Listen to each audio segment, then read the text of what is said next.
भंडारा जिल्ह्यासह गोसेखुर्द धरणाच्या पाणलोट क्षेत्रामध्ये कालपासून पावसानं जोरदार हजेरी लावली आहे।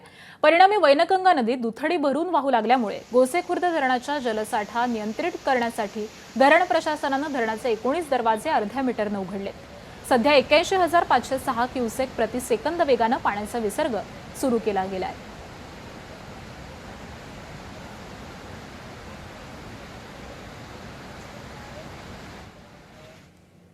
पुढची बातमी गोंदियामधून आहे। गोंदिया जिल्ह्यासह लगतच्या मध्य प्रदेश राज्यामध्ये मुसळधार पावसानं हजेरी लावली आहे। परिणामी वैनगंगा नदीच्या पाणी पात्रामध्ये वाढ झाली आहे।